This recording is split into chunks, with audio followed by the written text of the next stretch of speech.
I was wondering, maybe before I start, that we could just do a quick introduction. Everyone just say your name and the organization that you're with. And then towards the end, we'll have a roundtable, and then people can talk in greater length, but just so that we know who's who, I think that would be good. That's of course a good idea. Maybe I shall start then. My name is Anders Lago. I'm the president of HSB in Sweden. We are the largest housing cooperative organization in Sweden, and about 10% of every Swedes are living in an apartment that we have the management of. And I'm also the chairman, the president of Cooperative Housing International, and a member of the board in ICA. And okay, I'm Pete Kirkham, French Federation of Cooperative Housing.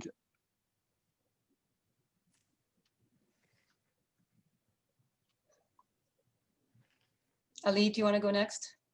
I'll name people in order of how I see you on my screen.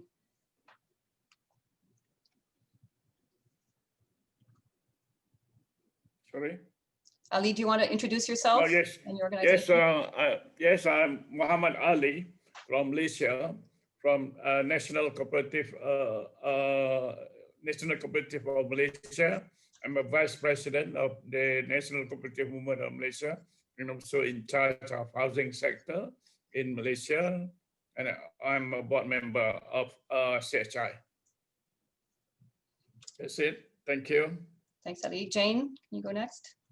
Yep. Hi, I'm Jane Cameron. I work with Blaze, with the Confederation of Cooperative Housing, and of course Scott, with the umbrella body for housing co-ops in the UK. Scott, you're next. Yeah, it makes sense for me to go then. Hi everyone, so I'm Scott. So as Jane has alluded to, I'm also a director of Confederation of Cooperative Housing in the UK, but I'm here representing Student Cooperative Homes, which I'm the secretary of, which is the representative organisation and secondary co-op for the UK student housing co-op movement. Thanks, Scott. Bronwyn? Hi, everyone. Nice to see you and meet you. My name is Bronwyn Walls. I am the Director of Community Engagement for NASCO, which stands for the North American Students of Cooperation. And I'm excited to share some more about what we do. Thanks. Blaze?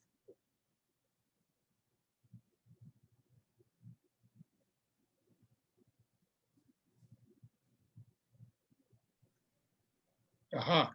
So Ha. I'm Blaise Lambert. I'm the Chief Executive of the Confederation of Cooperative Housing, which is the UK's representative body for housing co-ops and mutual housing organisations. I'm also the Treasurer of CHI.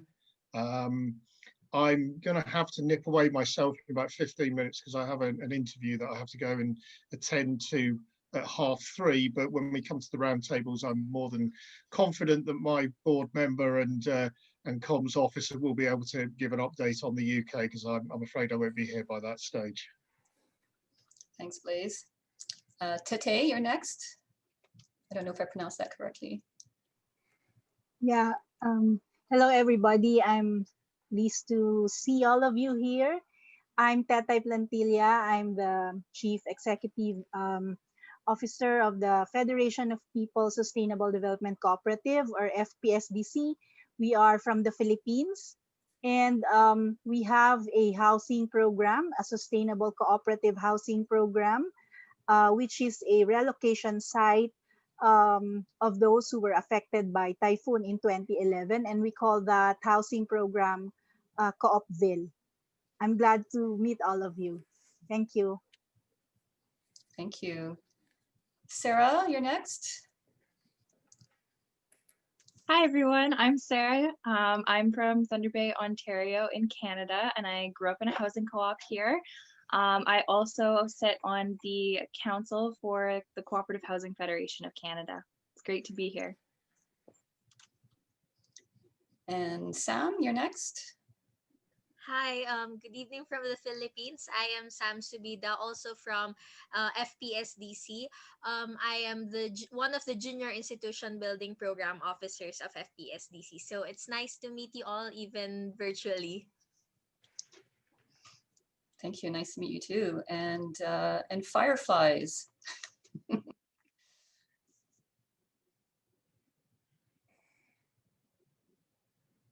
Reveal yourself, fireflies. Our mystery member.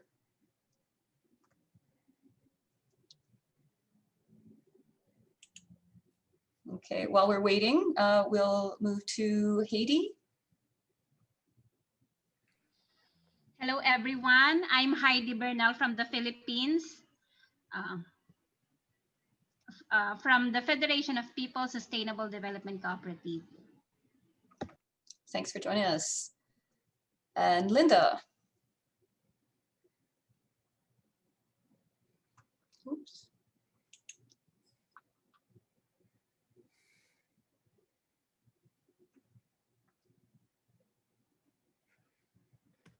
Linda, you'll have to unmute.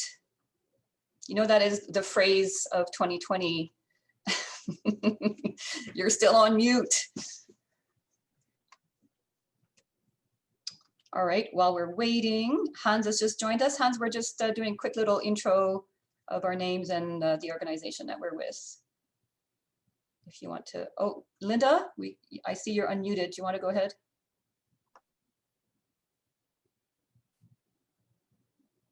Oh, all right, Hans, we'll go to you then. Hi, everybody. Short introduction. Yeah, just your name and organization, yeah. I'm from ABZ in Switzerland, but also board member of Cooperative Housing International. All right, thanks everyone. And Linda, we can't hear you, so I don't know, you might have some sound issues. Okay, well, we will proceed because we have, I know that Scott and Bronwyn are under tight timelines, so I will continue. So just to go over the agenda, so we just did the welcome, and then I will present our new CHI members, and then we'll have a presentation from Scott from Student Co-op Homes and from Bronwyn from NASCO.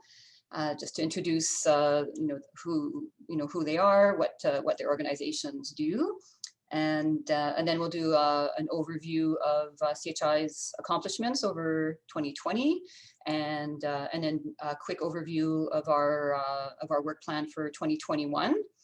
And then we'll do a member roundtable and just have a quick little update from each of you on some main accomplishments for 2020, what's ahead in 2021, and how COVID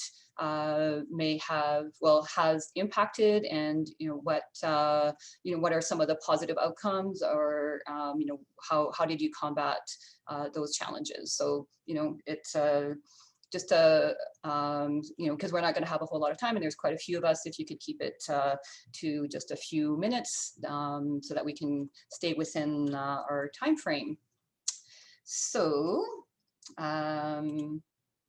so I just wanted to do a little recap of some of the members that joined us earlier in the year, for those of you who weren't at our last member forum, which was in June. So we had 3 new members. We Effect from Sweden joined CHI, and FECOBI, which is a co-op organization in Uruguay, and the Construction and Cooperative Authority from Egypt. So those were our new members earlier in the year.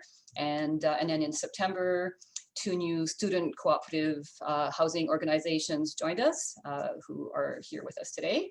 So Student Co-op Homes in the UK, and the North American Students for Cooperation in the US and in Canada.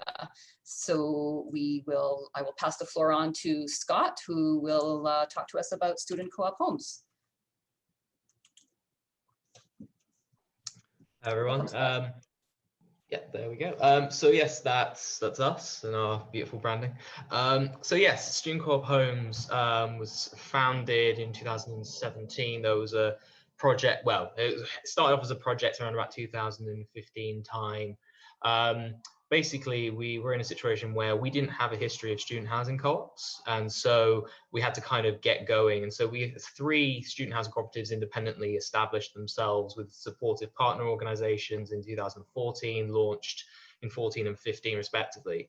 But we had real issues with kind of getting going, and so we came together and formed Student Cooperative Homes to grow as a UK movement.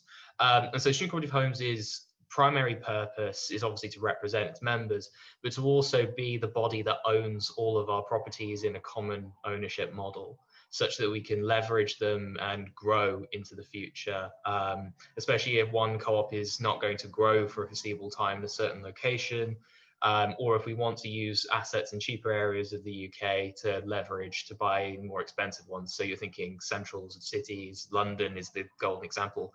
Oh no, it froze. There we go. Might as well jump to the next slide, please. So we do have a number of members existing, which is the Birmingham and Edinburgh and Sheffield student housing cooperatives. But these are also our other members, which are our younger members. So the Nottingham Student Housing Cooperative, which I was part of founding in 2015. There's the Sea Salt one, which is based in Brighton, and the Glasgow Student Housing Cooperative. And they also have the Leeds Student Housing Cooperative, which is rebooting and starting again. So we're at the stage with our members where Nottingham's acquisition is actually happening right now. So we are buying the house right now. So I have this fun duality of being a medical student and also trying to like deal with solicitors, trying to exchange deeds on a house, which is really fun because COVID has messed everything up. But anyway, it's good, we're getting there. And yes, as it says at the bottom, as of February, we have a structure which gave us investor supporter members. So I can explain that when we get to the diagram later on. Next, please.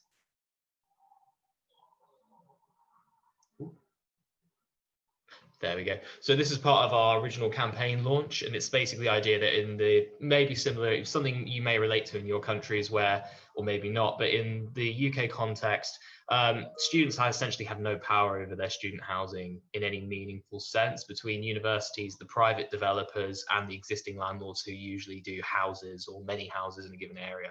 And there's a real drive from many students to kind of change this dynamic because we don't get any democratic control over our housing. We are squeezed relentlessly, and also money is extracted from student areas, which means they become pretty horrible places to live. The whole model of student housing is predicated upon squeezing students for money they don't really have. And so that's part of the big incentive for us to be put in control and to have some kind of creative freedom as well. Next, please. There we go. So one of the also the really great things is like within helping establish ourselves and repair community relations with the wider community, there's also the really great community we have within our membership. So just to kind of go around this very quickly, in the top right was Zoe, who used to live in the Birmingham Student Housing Cooperative, who speaks through sign language. She would do teaching sessions for the entire community, how to teach British Sign Language and how to communicate in it, which was really fantastic. In the bottom right was the Community Meals Initiative, which Birmingham did as well, which basically allowed people to come into the properties and just have a free meal. And it was a great way of community engagement. Bottom right is the Edinburgh Basement Project, where they tore out what were essentially garages underneath their building, converted them into communal space, which they want to use to give out at a non-cost basis to community groups, etc. And the top left is also signifying like other members from other co-ops coming to visit. Next, please. And the really cool thing is we've done international cooperation very early on. So I was lucky enough to visit NASCO's Institute, which I'm sure Bron will mention about, last year before COVID. But also we've had representatives from NASCO come and visit us in the UK. This is Tristan, who was one of the board members of NASCO, is still on the NASCO Properties Board, which is one of their subsidiaries. So this has been a really great thing where there's been this cross-fertilization of cooperation that's then developed from there. Next, please. And has obviously led to us joining CHI. In terms of the effect we have, so the Edinburgh Student Housing Cooperative is the largest, and this was the 2018 rent figures, and this shows the impact and the amount of price gouging out of students that is taking place in many cities. So in Edinburgh, as capital city of Scotland, as you expect, it might be a high price location, old historic city, but there is still huge amounts of price gouging going on against students. People are being ripped off, and the Edinburgh Student Housing Cooperative has proved this, because this is with bills and laundry included, and that's against all the other competitors of similar size. Next, please. So why we need the student cooperative homes in the first place was essentially, in a UK context, there are very few dedicated housing cooperative loan products. It is difficult. You have to justify a housing cooperative within other banks and institutions, and some of them understand housing co-ops and get it.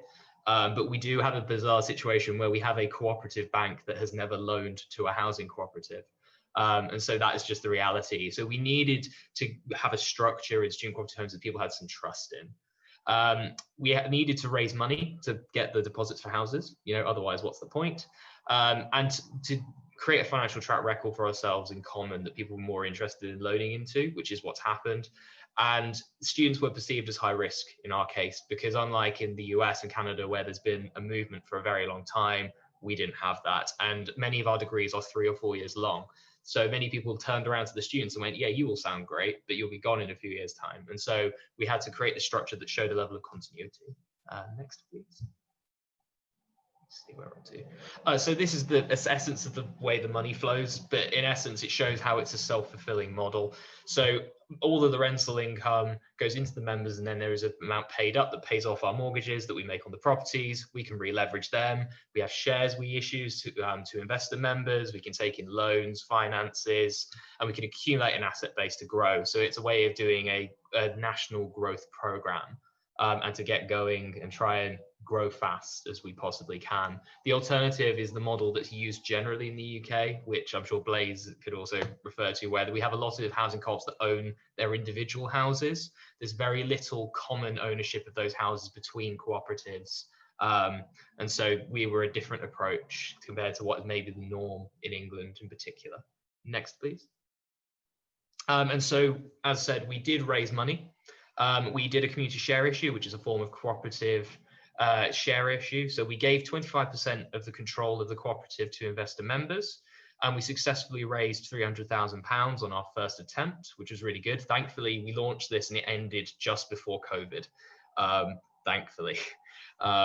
So the situation is that that £300,000, we have about 160 members who have joined extra. Many of them are from the cooperative economy, who are really invested in helping create a new generation of cooperators, because this model is seen as a way of generating new cooperative members and younger cooperators to help replenish and reinvigorate the movement. And so that was a great success on our part, and we hope to do it again at some point, but obviously COVID has somewhat messed up any plans to do that in the immediate time frame.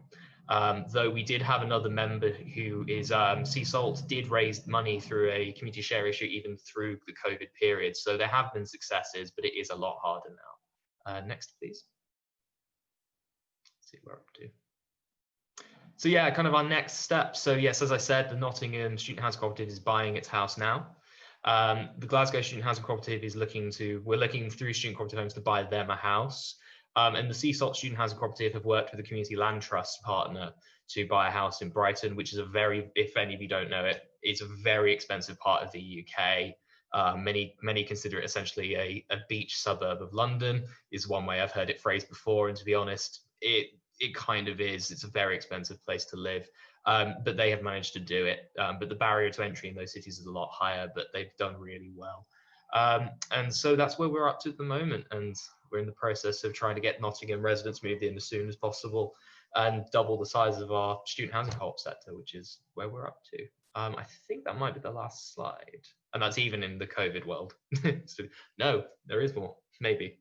Is that next one ours? Oh. Can you jump forward one? Is that ours or is that NASCO's one? I didn't recognize it. Yeah, no, the next slide is a CHI one. So it's a CHI one. Yeah, cool. So that's fine.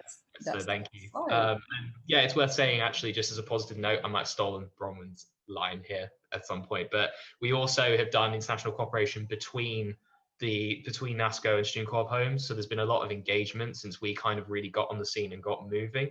And so we have a solidarity agreement directly between student cooperative homes and NASCO, which recognizes each other as our sister organizations. We've also had engagement with the Studentendorf in Berlin, Legay in Geneva, and the Australian student housing cooperatives in Sydney and Canberra. So there's this kind of this building of a connected student co-op movement, but also we want to connect into the general housing co-op movement, which is something that's really important to do because we are part of the same movement, but we just need to connect better. So that was part of joining CHI, was we suggested it with NASCO, and here we are.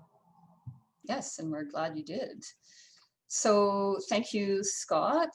And I was thinking that we could pass on to Bronwyn, and then we could do questions, brief questions after Bronwyn's presentation. So you can go ahead and share your screen, Bronwyn, to show your slides.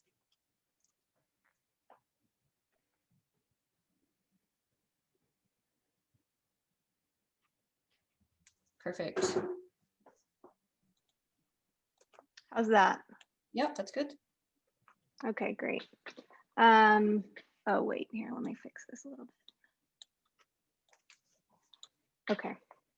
Hi, everyone. As I mentioned, my name is Bronwyn Walls. I'm the Director of Community Engagement for the North American Students of Cooperation, NASCO.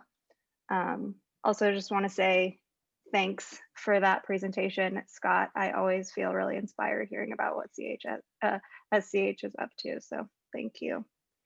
Yeah, so I'll try to be brief here.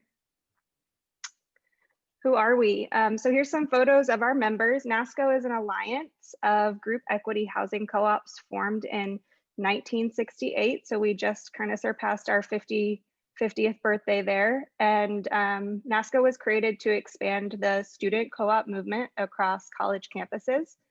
And we've grown in scope a lot kind of since that initial mission or vision, but many of our members today still serve student communities.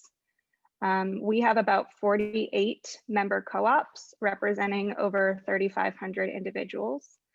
And our co-op members range pretty greatly in size, demographics, and how they operate. So as you can even see in this kind of brief collage of photos here, there's quite a bit of variety.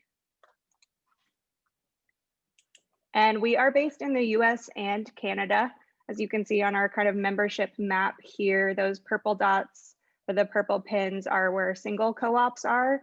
And then the green pins show kind of multiple co-ops or clusters of co-ops in that area. So we're pretty spread out. Just to give you a couple of examples, WCRI, this is Canada's largest student housing cooperative and one of NASCO's largest members. They typically have around 800 members a year. Their capacity is a little bit lower this year because of COVID and university closures, but they are our largest member still. And they have 7 different buildings near 2 campuses. And because of their cooperative model, they're able to offer by far the most affordable housing in the area. So this is a dormitory style or kind of apartment style cooperative, but it's still governed by a board of directors, which is composed of student members. Oops. And then another example, this is College Houses in Austin, Texas. They also have 7 properties in Austin near 2 college campuses. And the photo on the right here is just an example of many of our co-ops have a labor system where they require members to contribute a certain amount of time back to the co-op in order to keep their rents low. So that can include cooking meals for shared dinners, cleaning, gardening, administrative or maintenance work, planning events, and many more. Co-ops can be really creative with their labor systems. And that gives the members incentive to give back to the current membership and also to make the space better for future members. So I'll talk a little bit about this year and our COVID response, and then I'll kind of talk about our programs and how those have been affected and what we've been up to this year. So when COVID started to gain a lot of momentum in the US and Canada, we responded by providing a lot of loan application assistance and loan application co-working sessions for co-ops across the US and Canada. It was a really nice way to get co-op staff or managers from all across the US in the same room to work on their applications together and make sure that they were kind of approaching it in the most financially smart way as possible. We also provided other channels for members to communicate about their COVID response, share policies and protocol, and then also just to be in community. We also collected and shared relevant resources, including funding opportunities, collective living guidance, mutual aid resources, and social justice education. So I'll quickly go over our major programming, the bulk of what we do. NASCO Institute is our flagship program. It's an annual conference where we have power building caucuses, workshops, panels, roundtables, socials, and skill shares for co-ops and cooperators. We usually have about 300 or 400 cooperators joining us each year. We just held our 44th annual NASCO Institute, and it was held remotely for the first time ever. That's the photo on the right, and the photo on the left is from last year in Austin, Texas. Our theme this year, this past November, was Choose Your Own Future. And we had some really great events. One of them being, we had a screening, which is a compilation of video tours of co-ops across North America, which is really great. And I'd be happy to share that with anybody who's interested in taking a peek inside some of these co-ops and seeing what they do. We also hold smaller conferences in the spring focused on cooperative leadership and specifically geared towards staff and member leaders within cooperatives. So this past May, again, we were virtual for this conference.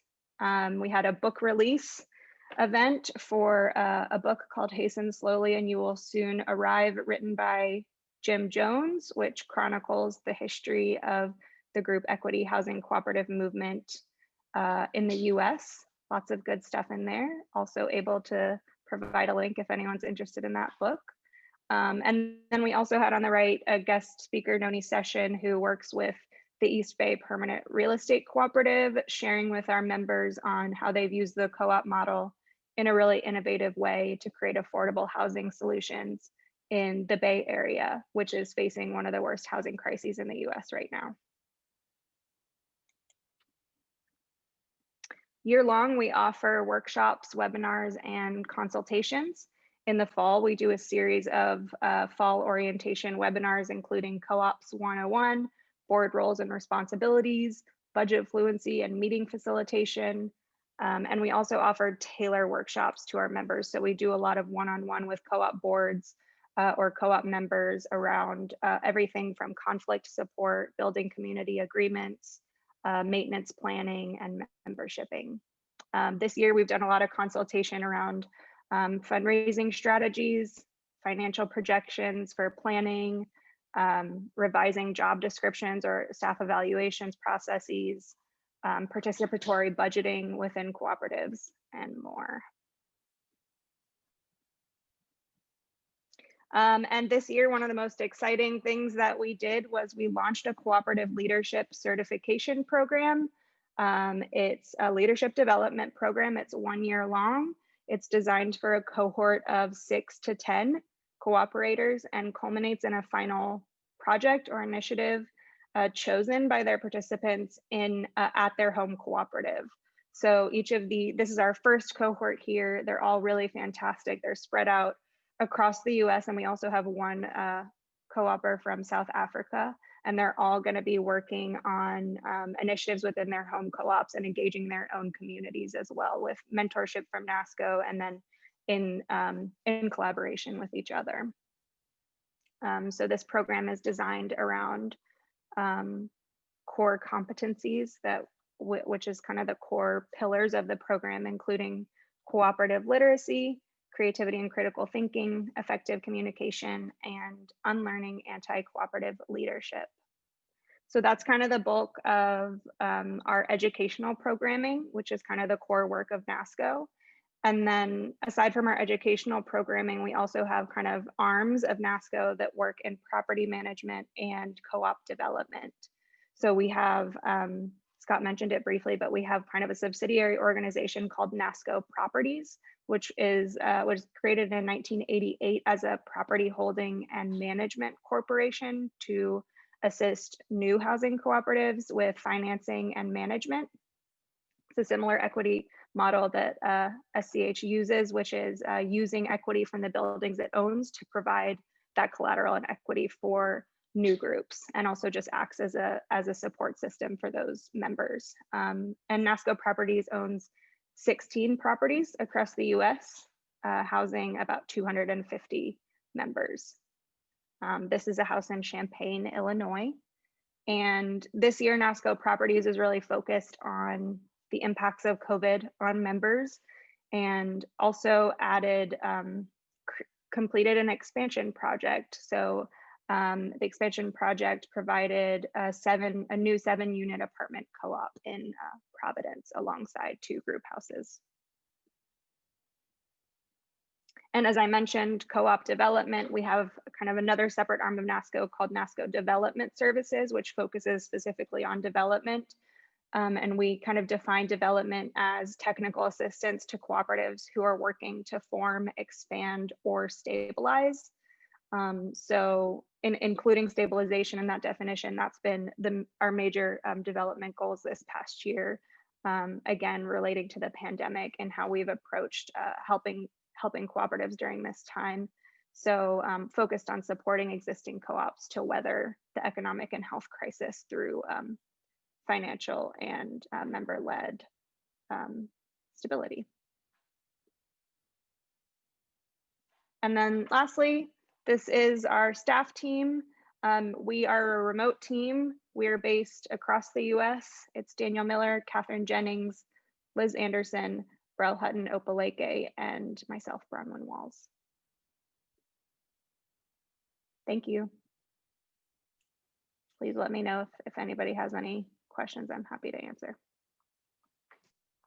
Thanks, Bronwyn. That's it's really interesting to see the contrast between NASCO, which has been established for quite a few years, and then Student Co-op Homes, which is a little bit more of a fledgling organization, is newer, and how Student Co-op Homes was inspired by NASCO's work, and and the fact that you two have have linked along with other student housing cooperatives,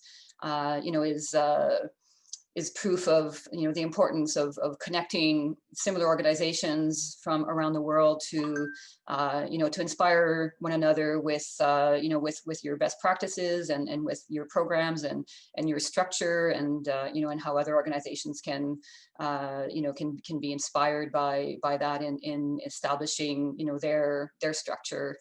And yeah, so really happy that that both of you could join us today and present your work. So are there any questions from anyone? Any comments? I had a question for Scott about the sea salt community share offer.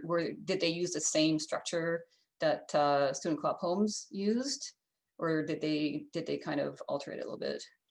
Yeah, so it's a bit of a weird one. So part of the problem was that Student Cooperative Homes wasn't in the place where it was going to be able to raise the finances to help the guys in Brighton without raising significantly more sums of money in our first share offer, just because of the nature of the property market in Brighton is just crazy.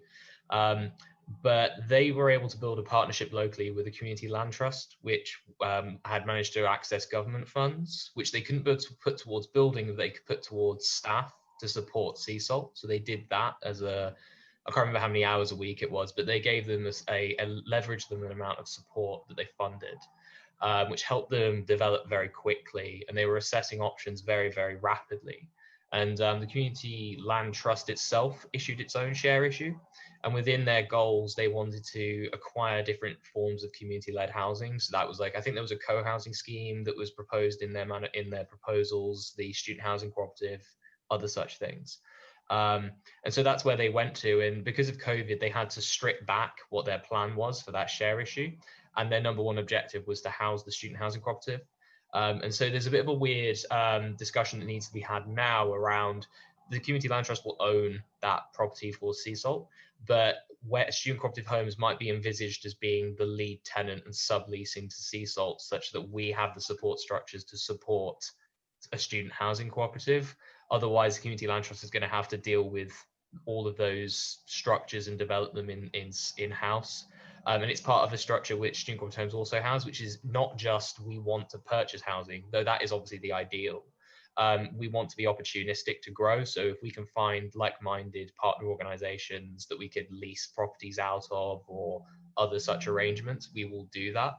And we'll encourage our members to seek those relationships as well, with the long-term view that eventually things would come to student corp homes. But we want to grow quickly, and property is expensive in the UK generally, so we have to be very pragmatic. Unfortunately, it's not the 1940s and 30s like it was in the US. So yeah, it's the reality of where we are now. All right, thanks, Scott. Anyone have any questions? Yeah, I was just going to say, Bronwyn, it would be really useful to have the link to the book so that we can help you publicize it. So that would be great. Yeah, if you could put that in the chat, that would be great.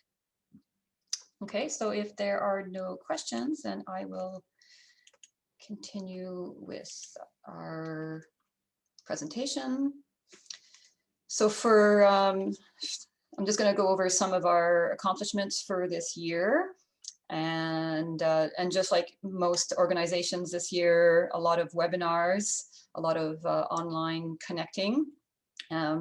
Earlier in the year, we did a couple of webinars on how to start a housing co-op that Blaise was our guest panelist. And so that was really useful, just going over all the different steps. So it was like a 2-part webinar.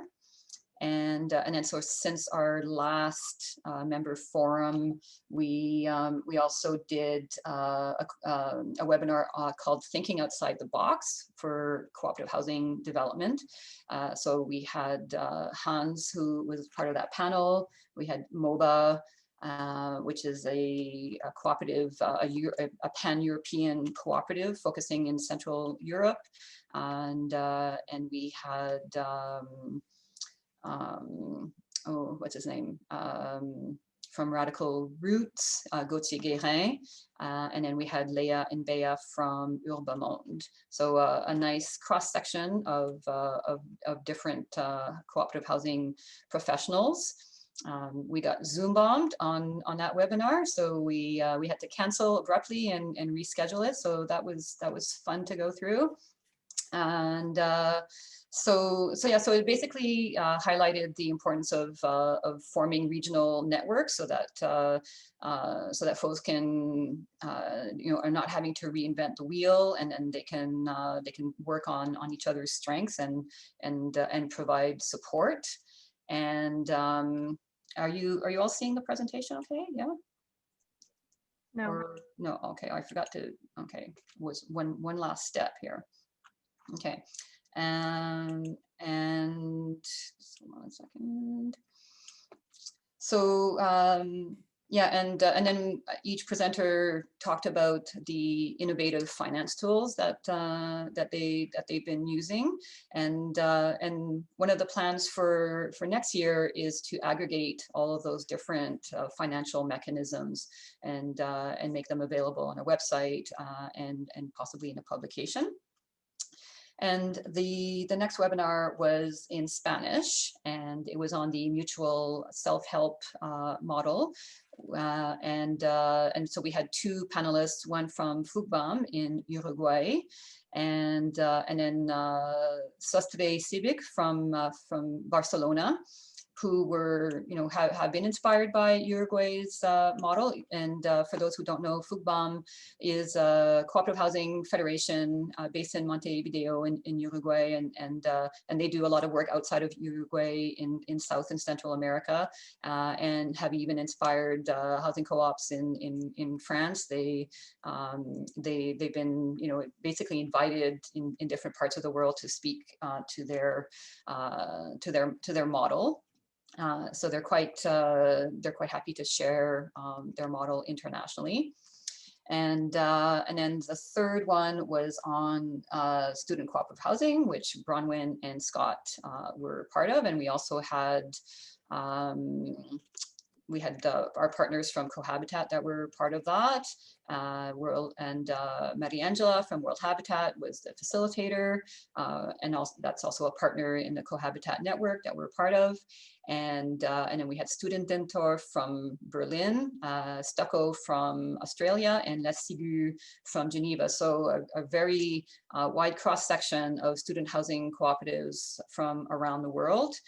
And this was also the launch of the Urban October campaign that we were part of with the Cohabitat Network, which is a UN campaign that highlights urban issues. So basically everyone shared, how their co-op started and the benefits of student housing cooperatives.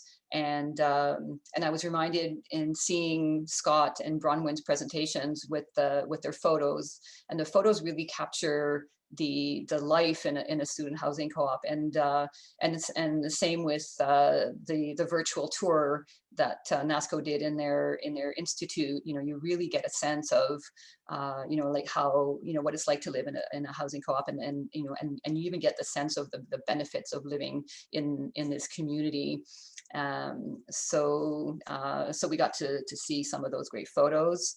So basically we just wanted to bring across the message that that student housing cooperatives are a solution to to the unaffordability problem that is surrounding everyone, but particularly students who are educating themselves and don't have the money to pay for accommodation. So student housing cooperatives are are not only accommodating people for their living needs, but allowing them to focus on their studies and maybe not having to get a job to pay the rent, and then their studies suffer as a result. So it was really nice to be able to share the benefits of student housing co-ops in that webinar.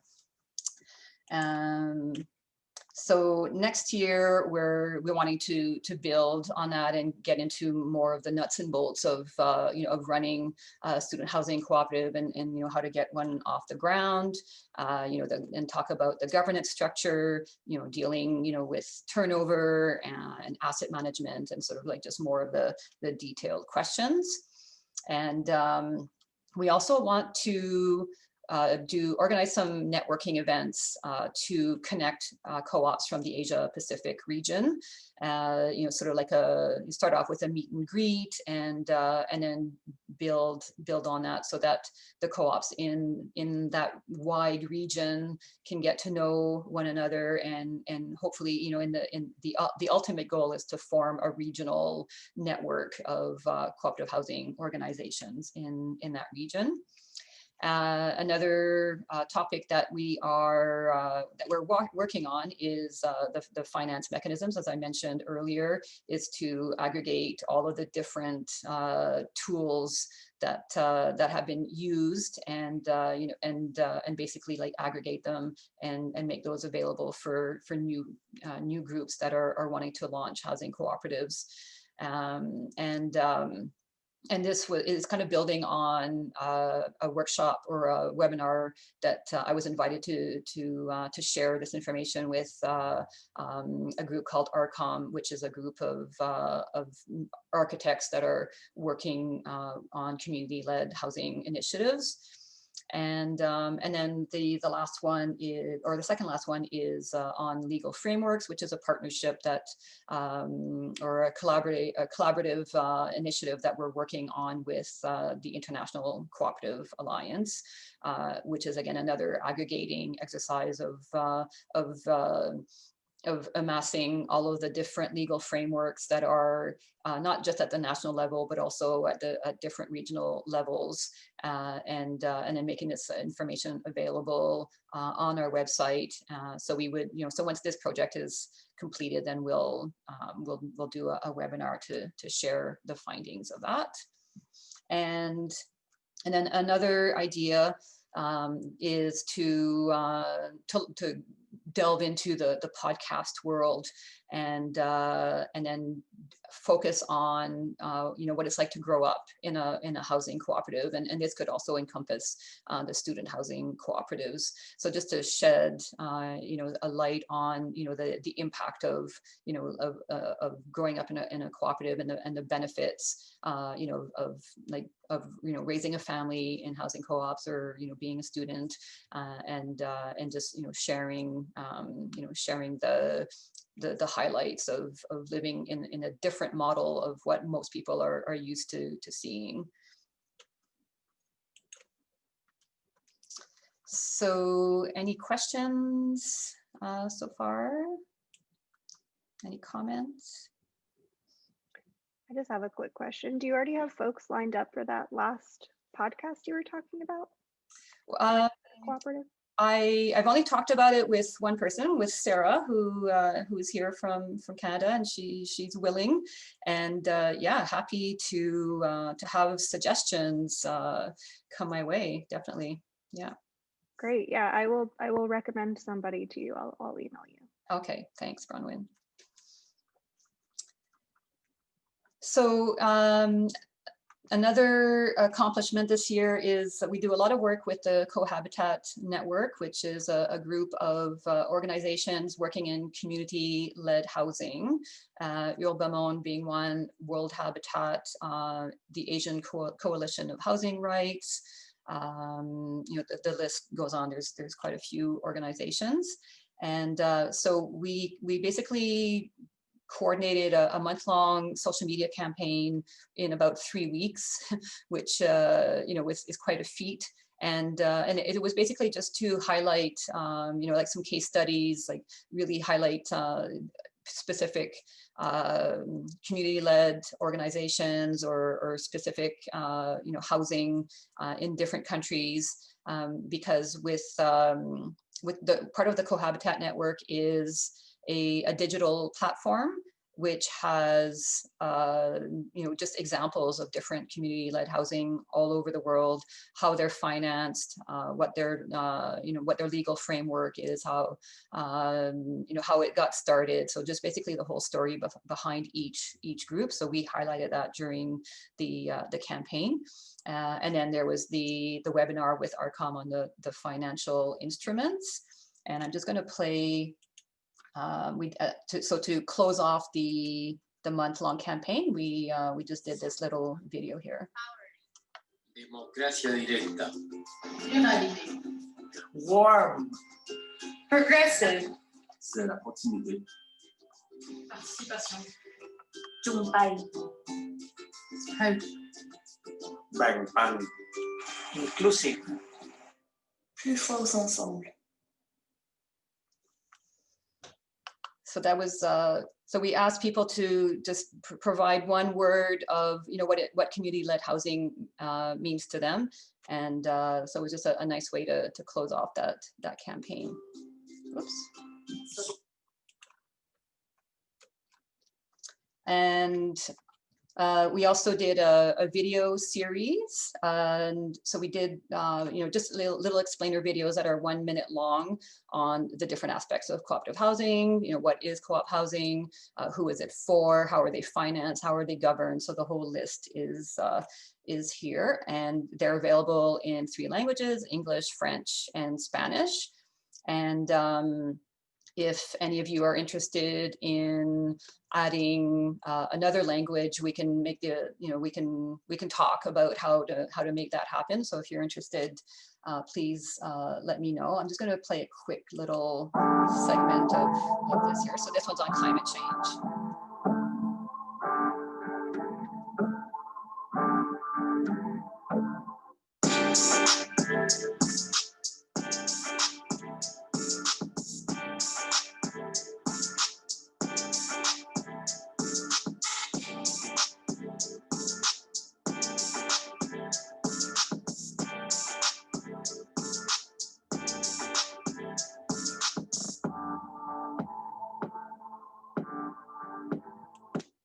So I'll just end in there.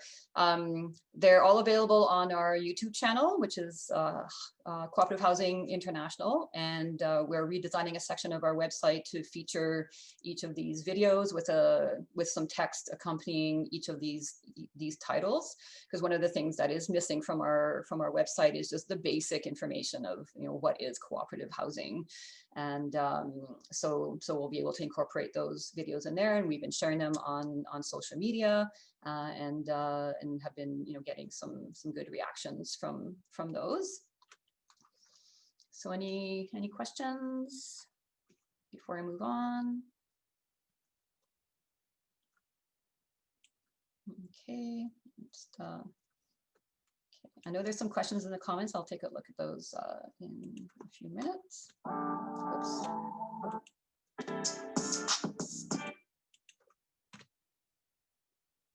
Okay, so I'm just going to go over a quick overview of our plans for 2021. So there's basically three themes. So one is the growth of the cooperative movement. So deepening the policy impacts, as I mentioned, the aggregating of the legal frameworks is one of our big projects for next year. And then deepening global partnerships and alliances, so continuing our work with the Cohabitat Network. So we'll do another Urban October campaign next October. And also, we're also talking about doing some smaller campaigns throughout the year. And one of them, also another project, is aggregating the finance mechanisms, which is something that we'll do in collaboration with our partners at the Cohabitat Network. And then also, as I mentioned, focusing on connecting the housing cooperative organizations in the Asia Pacific region, and to promote the growth and involvement in the ICA membership and subsequently CHI. Our goal is to attract 3 new members, and then also re-engage with our less active members. Just to bring them into more just to bring more engagement into our organization, because we all gain from each other's experiences and knowledge, and members who are are not active or haven't been participating, we're missing out on all the work that they're doing, and they're also missing out on the work that all of you are doing. So we'll focus on that for next year. And then cooperating among cooperatives and more growth of the cooperative movement. So one of the ICA's themes is deepening the involvement of youth and promoting gender and equality. So this is something that we're constantly working on. Our board is very male heavy, so we're we do have an election coming up next year, at the end of next year, at the hopefully it'll be at the International Congress in Seoul, Korea. And so we'll be working on engaging, recruiting more youth, and more gender diversity on our board. And the building and exchanging knowledge, webinars, creating links with new and potential members, and the capacity building. And every time we've organized a webinar, it's really deepened our connection with with the different panelists that are invited. And it's usually a mixture of members and non-members, and it's a value proposition of like in engaging in our activities and getting to know the wider network is a huge advantage. And then the Dutch research project is something that kind of came along very recently, just a couple of weeks ago. In the Netherlands, the politicians are interested in implementing a cooperative housing sector. So they've commissioned a study, and so we've along with a consultancy called AXA, we have submitted a proposal to do the research. It's a comparative study with 5 other countries that we would submit to the Dutch government, and who would then look at the possibility of implementing cooperative housing. There's a lot of social housing in the Netherlands, but cooperative housing is very much sort of like in the fringes. So that's a possibility. We'll find out actually today or tomorrow whether we were successful in that proposal. And then continue engaging on the sustainability development goals and sustainability in general, encouraging members to report and monitor on their progress on the SDGs. We developed a page on our website that is devoted to SDGs, and then the plan is to show some concrete case studies that accompany each of the goals that we have identified as being important and relevant to housing. And I think that's the last slide there. Yeah. So I know I kind of went through that quickly, just a bit conscious of time. So any questions or comments? Bronwyn. Oh, I was just waving. I unfortunately have to leave, but thank you so much. And I put in the chat, but if the recording is available, I'd love to watch what I missed to hear from everyone else as well. Oh yeah, I forgot to mention at the beginning that that this is being recorded, so I hope everyone's okay with that. And happy to share with you, Bronwyn, and anyone else who might have missed that would like to catch up later on. Thanks, Bronwyn, for coming. Thanks, and everybody. For your presentation. Take care. Okay, so seeing no questions, I will continue. So just to let you know about the different meetings and conferences that are happening in 2021, there's the Together project, which is an initiative by the Technical University of Delft, which is a combination of an exhibit of collaborative or community housing. So this is happening throughout the spring.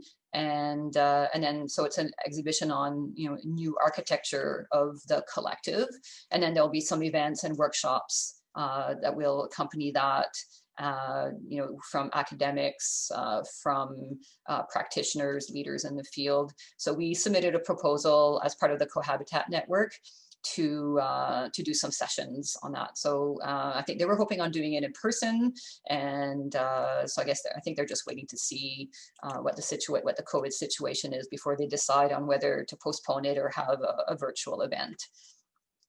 And then in May we'll have our CHI board meeting. We'll have another member forum in June. And then there's the ICA Congress at the beginning of December in Seoul, Korea. And so they're moving ahead with planning that. And hopefully it's late enough in 2021 that everyone will be vaccinated and COVID will be behind us, and we'll be able to meet in person.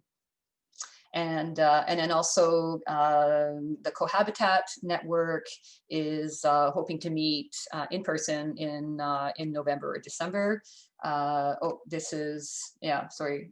We were supposed to meet actually we had a virtual meeting just last week, and then we discussed the possibility of meeting in person either later in the summer or in the autumn. And I think, yeah. So if there are no questions about the meetings, we can proceed to the roundtable.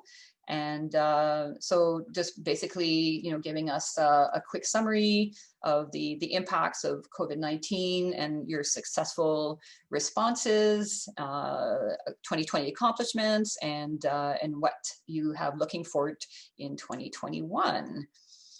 So in no particular order, if anyone wants to jump in who might have to leave soon, I would suggest that we give those the floor first. If not, I will just randomly choose. Well, since we haven't heard from our members from the Philippines, I would be happy to give the floor to either Sam or Tete or Haiti, or you can decide amongst Yeah. yourselves. Maybe Sam can share her screen for a brief presentation. Sam? Julie, may I be Oh, yes. please allowed to share my screen? Absolutely. Okay. So maybe we were not able to join in the last members because we were taken in by the CHI last year. I think that was late last year when we had the chance to join CHI, but we were not able to to join the forum back then. So I will just be giving a brief introduction of our housing project here in FPSDC. So our sustainable housing project here in the Philippines for FPSDC is called Coopville.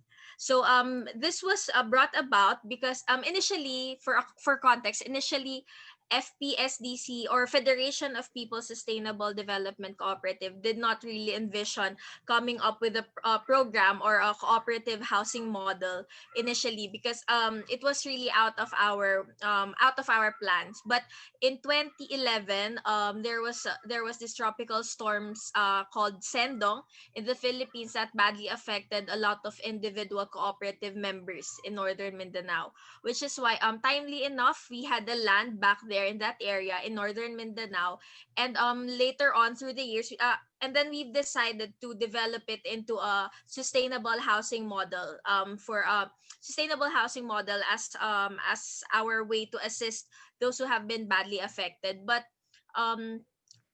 maybe just a briefer. So as I've mentioned, it is a sustainable housing program of FPSDC that aims to build not only physical houses but develop a sustainable community as well. So maybe a brief idea of FPSDC. So we are a secondary cooperative composed of different primary cooperatives from the Philippines.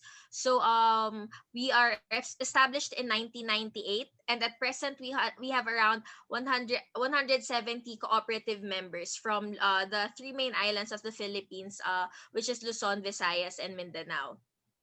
So with that, we have decided Cookville is a 5-hectare land, and at present we have only developed half of the land that was dedicated for the different houses in Coopville, for the different residents. So at present we have around 177 units housing around 600 individuals in Coopville.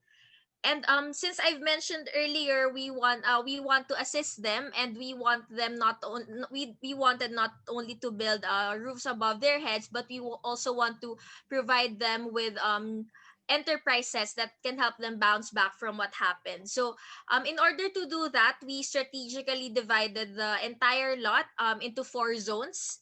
And those zones have have their respective different enterprises that will be developed. So for blue zone, this is already this houses most of all of the established facilities in Coopville, from the houses, from the to the daycare center, FPSDC office, PSCC office, health center, and multipurpose center. So um, uh, the PSCC here stands for People's Sustainable Consumer Cooperative. So it is a primary cooperative composed of residents from Coopville. So they will be the one handling and managing all the enterprises that will be built and established in Coopville. We also envision it to house the Y-Lead School. It is also another project of FPSDC where we aim to develop young leaders and agricultural entrepreneurs to come up with new and viable innovative products. And we before COVID, we envisioned establishing learning facilities in there so that the students can have hands-on way of learning in coming up with different agricultural products.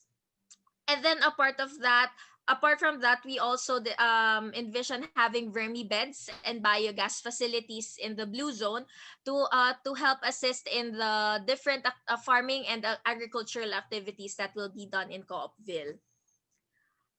Apart from that, we also wanted to build a souvenir shop here in that blue zone. This is to add income for the People Sustainable Consumer Cooperative in Coopville.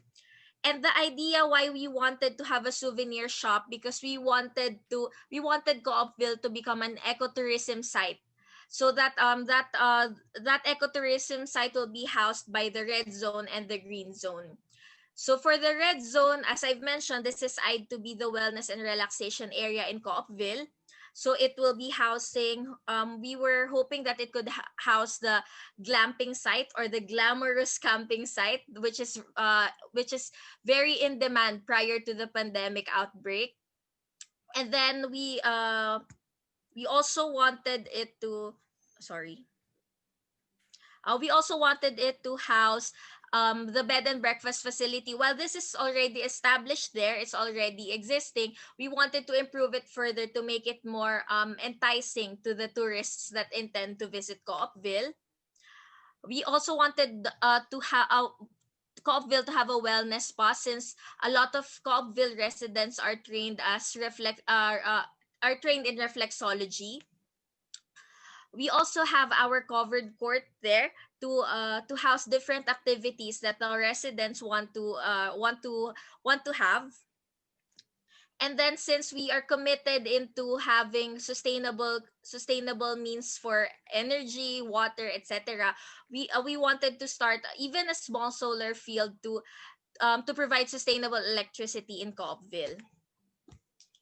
And lastly, we wanted to establish a writer's nook there in the red zone, because the Coopville is placed in a very strategic area in the barangay, since it's overlooking the very famous Cagayan de Oro River.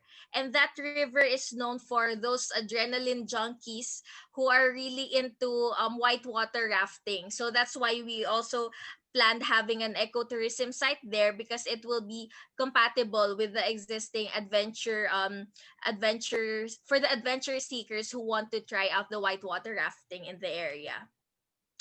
And lastly, we wanted to establish our restaurant and kitchen in that area, so that the tourists would no longer go out and search for other places to eat. So they can have it all inside Coopville.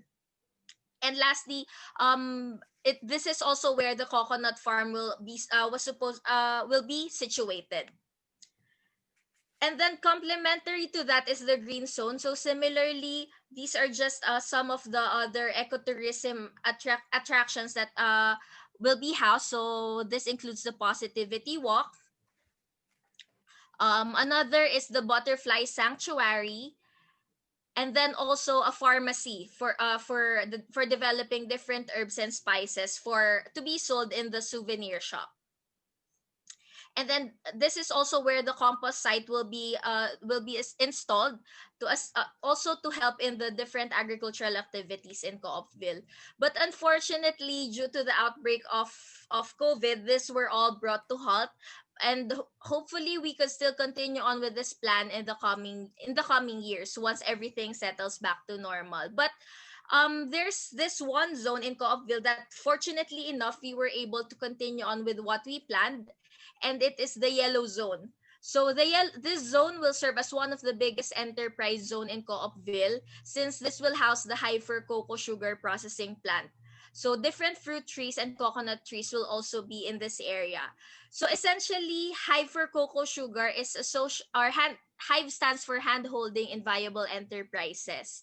So essentially, it is a social franchising program in FPSDC where different cooperatives can reach out to FPSDC for a complete package which includes technology and all needed infrastructure, all in one package, that they can tap in order to establish new enterprises in their respective cooperatives. So at present, this one is the facility, the processing plant is about to be completed until the end of this year, and we are hopeful that we can operationalize this said processing plant by early next year, by Q1 next year.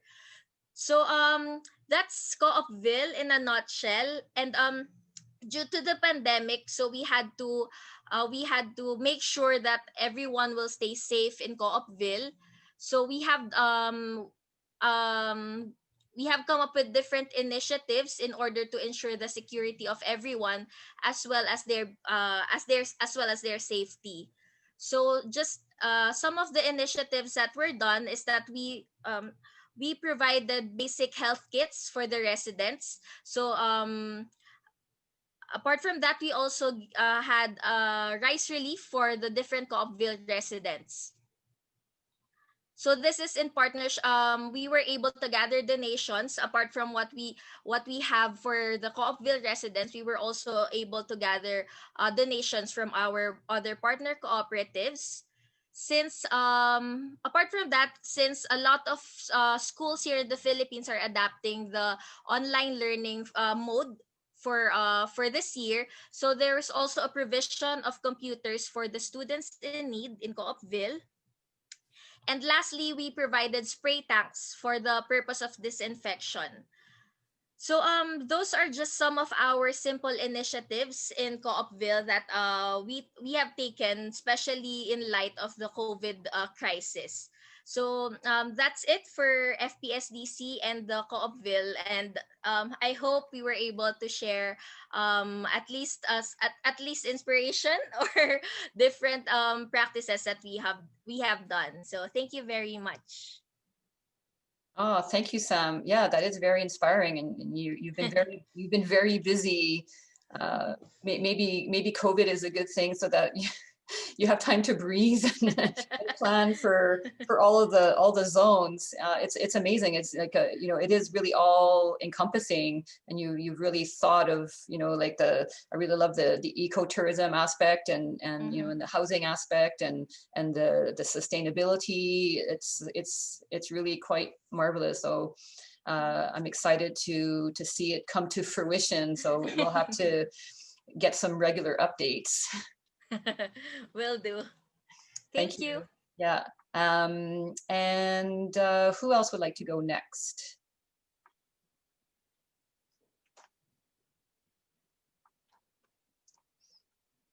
Sarah, do you want to give us a quick little update from Canada, so I'm not the only one who's I was going to say, you probably can give a better update than I can on everything that's going on in Canada, but I'll give a little update from my corner. So hi, everyone. I'm Sarah. As Julie mentioned, I'm working with her on the Growing Up in Co-op Housing podcast because I grew up in a housing co-op, and that really helped to shape my worldview. And I'm just sort of beginning to break into the international scene. So it's so exciting to be here and to hear about these fantastic initiatives. I am a regional council member for the Cooperative Housing Federation of Canada, which serves over 900 co-ops across Canada. So I can give a little bit of an update, I guess, on what the work that they've been doing. Of course, 2020 has been very much surrounded by discussions of how do we combat COVID-19. And we've really found that housing co-ops in Canada have been extremely resilient in the face of COVID-19. And particularly, I'm sure many of you around the world can speak to the deep sense of community that happens in housing co-ops, and that's been absolutely instrumental in making sure that housing co-ops stay successful in Canada, as well as of course supporting our members on an individual basis. I know I can speak to in my own housing co-op, we've seen people doing grocery programs and window contactless visits with seniors in our communities. We've had little parades for the kids so that they stay involved and get that social development that's so important to young kids. while staying safe in our communities, of course. And that's been really amazing to see co-ops really step up and get creative with how they can manage solutions to many of the, sort of maybe problems that have been exacerbated by COVID. We've also seen actually a drop in arrears and people being able to continue to pay their dues and their housing charges, which has been fantastic because that means that we can keep people in their homes. And I know that our boards across Canada have been working really, really hard to do that during the pandemic, which is so important. CHF Canada focuses really strongly on the idea of housing first, and as a method of sort of creating social justice and social equity, and so that's been extremely important in managing the COVID crisis, of course. I'm also very involved. I do a lot of work with youth in the co-op sector, both in the housing movement and within the rest of the greater co-op movement across Canada. And one of those initiatives this year that's really taken off with CHF Canada is the Young Member Network. So we've gotten together a group of about 25 individuals from all across Canada, and we've got open membership. So we're hoping to build that membership in 2021 as well. And that's been really exciting to see. It's been exciting to talk to these other young members who oftentimes grew up in housing co-ops, who are very passionate about the movement and very passionate about just living in their own housing co-op and sharing the initiatives that are happening in their individual housing co-op. And so that's been a really exciting initiative and network to be a part of, to see all these other young people across the country talking about how important their housing co-ops are to them and how much they want to raise their own family one day in a housing co-op, how much they want to see other kids get into housing co-ops, and how much they want to see other young people be involved in the housing co-op movement, has been, very inspiring for me on an individual level, and just great to see overall. We've done a lot of work this year with CHF Canada with Indigenous reconciliation and diversity and inclusion. And that's been really great to see. I grew up, like my hometown in Thunder Bay, Ontario in Canada, has a very high percentage of Indigenous people.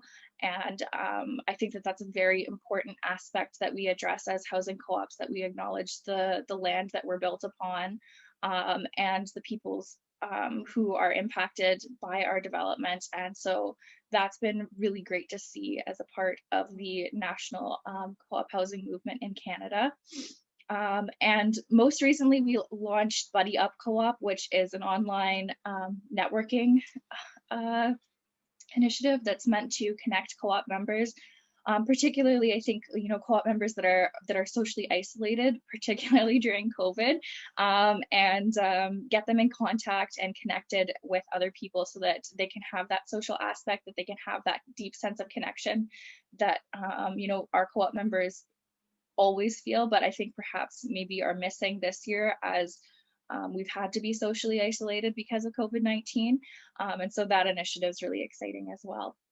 And yeah, so I think that is kind of my summary. Those are the few things I've managed to jot down that I'd like to talk about. But yeah, it's so exciting to be here. I'm so excited to see more about initiatives worldwide. The Philippines initiative blew my mind. That was so cool. I was writing notes down because I think that that's just amazing what you're working on. So I'm really excited to be here, really excited to hear more about your initiatives, and feel free to ask me any questions about anything if you have any. Thank you. Thank you, Sarah, and thank you for joining us on such last-minute notice. As usual, usually like the day of or the day before, I have these light bulb moments, and I thought, oh, I should invite Sarah to our members forum, and you graciously accepted and gave us an excellent update. So thank you, Sarah. And how about we hear from Jane? I'm picking on. Yeah, thank you. You're picking on me. I'm picking on you. Yeah. Yeah. Yeah. Well, because you're there in person. You're not just a name on the black screen. So. Yeah. True. Well, it has been a strange year, hasn't it? And I think we can all agree on that one. It's we were supposed to have a in-person national conference in April. It got postponed till December, and now we've given up trying to have it this year. We're going to do it next year instead, hopefully. We did consider doing it virtually, but the main attraction to our conference is the face-to-face networking. So we decided we would instead hold more virtual member forums during the year, specifically to advise our members on how to cope with the crisis, how it affects them doing maintenance, etc., etc. And they were very successful. I think we can all agree we've learned very quickly how to use Zoom at the beginning of this crisis. So yeah, that's how we've been supporting our members generally. I mean, one of the things COVID did highlight to our members was the fact that a lot of them are actually using outdated rules, which means that they weren't allowed to technically hold their general meetings virtually. Thankfully, the government stepped in and brought in a piece of legislation that said they could, but that's given us the opportunity to do a campaign with our co-ops to actually look at updating their rules, because we have new model rules that have been about since about 2016, 2017. So we've taken the opportunity to start getting our co-ops to upgrade their rules.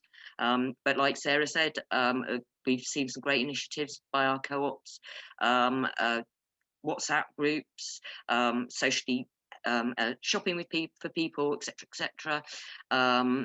So it's been really nice to see the way they've all come together. Some of the co-ops have also created hardship funds as well, so that if people are struggling financially, that they can get help from the funds. So that's been a really good initiative that's been going around. We were supposed to be doing a series of videos of some of our projects during the summer, but of course I've not been able to go out and see any of them. So we'll be doing that next year instead. And what we did instead was a series of Zoom interviews with some of our developing community-led housing schemes, which we're using for training purposes. Blaze, who was on the call earlier, has been very busy during the summer training up people to as advisors to schemes that are developing. So we've now got a network of about 80 trained advisors, so that we can start helping communities to build their own co-op housing projects in the UK. And they've been split up into regional hubs all around the UK. So we are now getting more housing co-ops in the pipeline, which is great, because I don't know whether you know the history of housing in the UK, but it does seem that everywhere else in the world has lots of housing co-ops, and even though cooperation was in theory came from the UK, we have we're very behind with the number of co-ops we've got in the UK. We've only probably got about 700, so we're hoping to increase the number of co-ops in the next couple of years and get grant funding from the government to do so. So what we've also been doing is, I'm just looking at my notes now, we've been working with the local government on the issues covering court action and isolation. As I said, we've got the 5 sets of model rules. We've just had a new set for mutual home ownership agreed. We have a new complaints handling code by the government that's come out, so we've been training our tenants on the new code. We've also got a new charter out, so there's lots of new legislation coming in through government. We've got a social housing white paper, which next year will be brought into place. So we're liaising with all our co-ops on what that effect that might have to them next year. As I say, we've been doing lots of online networking. We've been developing policy guidance and generally providing services to our co-ops throughout the year, our member co-ops, that is. So plans for next year, as I say, we'll be doing the videoing hopefully in the summer. So Julie, watch out. We're going to have some great videos for you to share on Co-op Housing International. Oh, and we've also actually written a suite of case studies on community-led housing projects, which are on our website if anybody would like to look at those.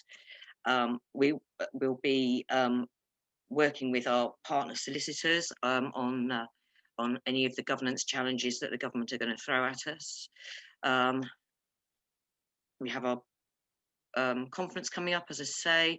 We'll be developing more policies, and yeah, we've got a really busy year coming up, so it's going to be really exciting. And of course, we've been working internationally with Julie, as Blaze is treasurer. So yes, that's kind of what's been happening in the UK. Any questions on that? Thank you, Jane. Yeah, I will happily share the case studies to highlight different cooperative housing schemes in the UK, and also I wanted to ask about the training aspect of the different advisors that you've trained. Is there like a standard training program that that is shareable, that we could perhaps share that, or is that proprietary? No, I can share it's all on the website, so I can share the links to what's on the website. Yeah, there's presentations and there's guidance notes. Okay, yeah, that's awesome. Thank you. Yeah, because I think that's one thing that is missing in, I know definitely in Canada, is the whole co-op development capacity, that, you know, there aren't that many people who are able to get a co-op housing development off the ground, and that training is essential. So I would really like to share that. I'm sure Blaze would be happy to come over and deliver some training sessions for you. Yes, post-COVID, we'll make that happen. Yeah. Yeah. All right. So who would like to go next? I'm picking on those that I can see. So Hans, I can see you.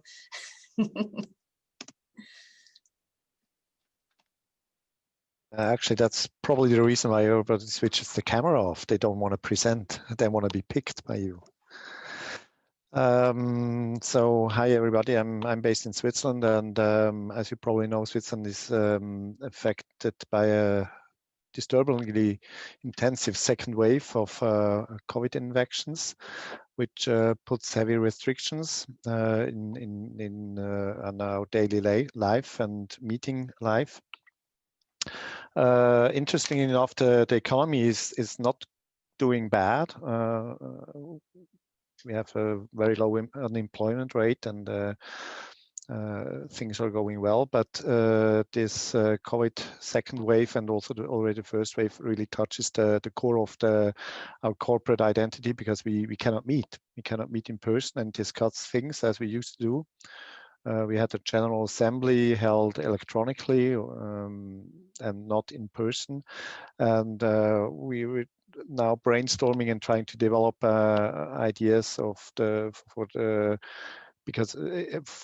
coming year, in order to how can we meet again in person. So that's regarding the COVID-19 situation.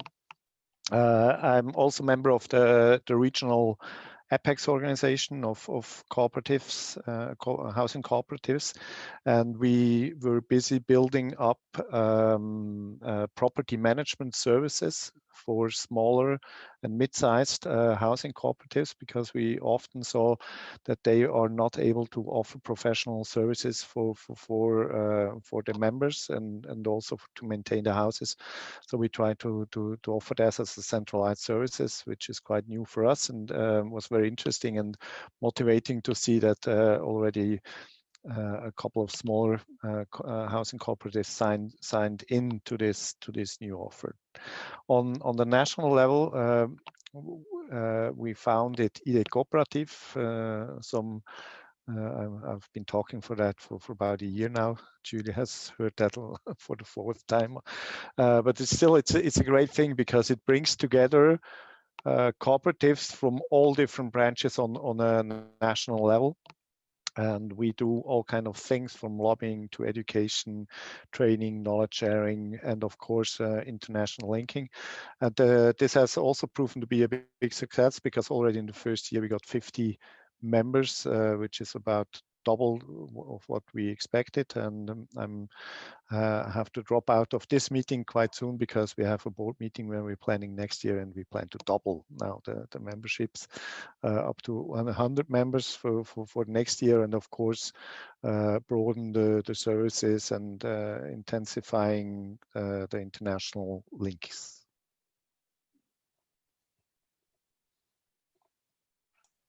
Wonderful. Thank you, Hans, and good luck in your planning meeting after this. And thank you for joining us today.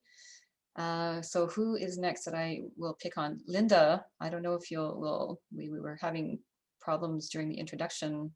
I don't know if we can't seem to hear you. So maybe in the meantime, we can go to Anders, and I think that, oh, Linda, you have to unmute. There we go. No, we still can't hear you. Yeah, I'm afraid we're having technical difficulties with Linda. All right, Anders, do you want to go next then? Sorry about that. Yeah, I can share some experience with you, and I can also tell you just this moment we have a digital after work with all the staff members in HSB in Stockholm, and I'm together with them cooking some food.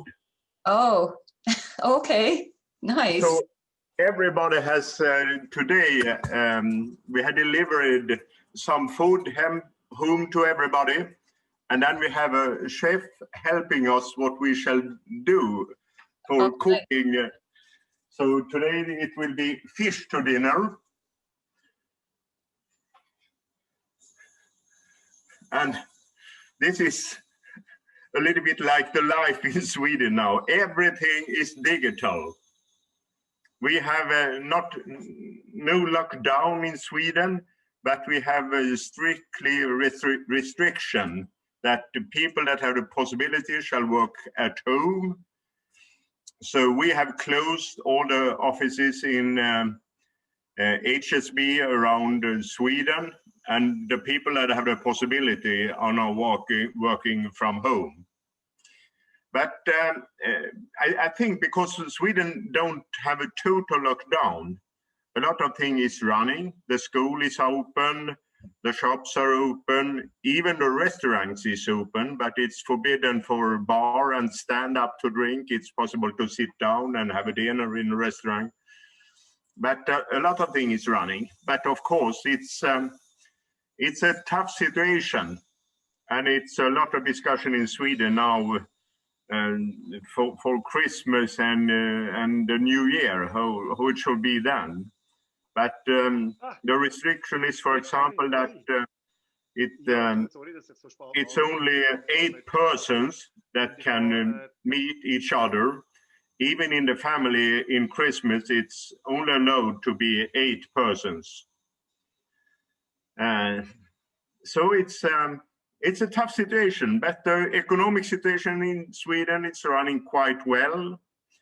The businesses in HSB is running quite well also. And we have, because people are working at home, a lot of people look for a new flat where it's possible to work at home. So it's hard pressure to find apartments if you want to have a bigger apartment.